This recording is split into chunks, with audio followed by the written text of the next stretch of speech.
On récapitule, on récapitule plutôt. Loba, le créateur unique, a fait le premier homme noir.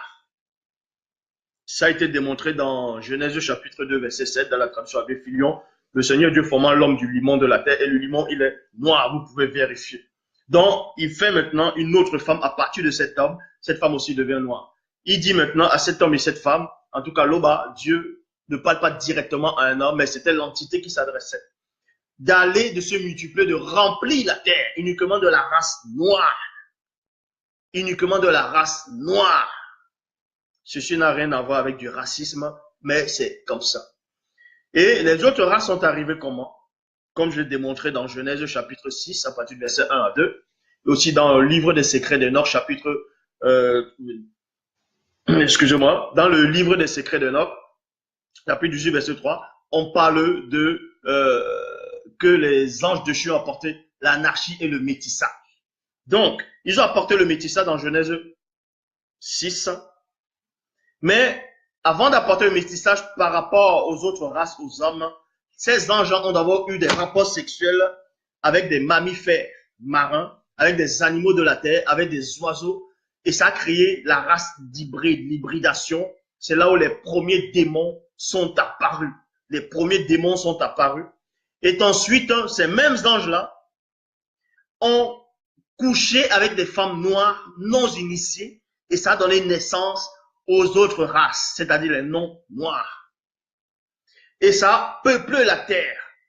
C'est en cela où le mot hébreu néphilim qui veut dire ceux qui font tomber les autres. C'est pour ça que dans Genèse, en tout cas, Dieu il dit que la terre a été remplie de violence parce que le peuple noir a commencé à être séduit, à tomber dans l'incrédulité, à faire du n'importe quoi. C'est là où on a envoyé le mystère du grand cataclysme, c'est-à-dire le déluge.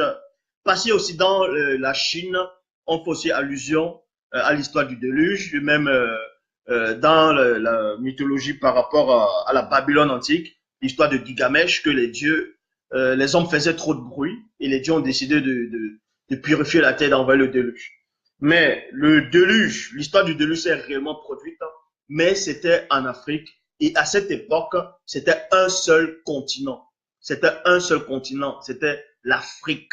C'était l'Afrique, l'immensité même de l'Afrique, c'était un seul bloc. Et il y a des versions de Bible qui l'affirment. Donc, quand on a envoyé le déluge sur la terre, c'était pour purifier la terre. C'était pour éradiquer, pour extirper le mal qui était sur terre.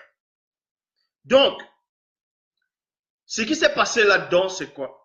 C'est qu'on demande à Noé, à celui qu'on nomme Noé, parce qu'on vous a caché l'histoire. Le Vatican vous a caché l'histoire. Les biblistes, beaucoup de personnes vous ont caché l'histoire. Mais on va vous dévoiler cela.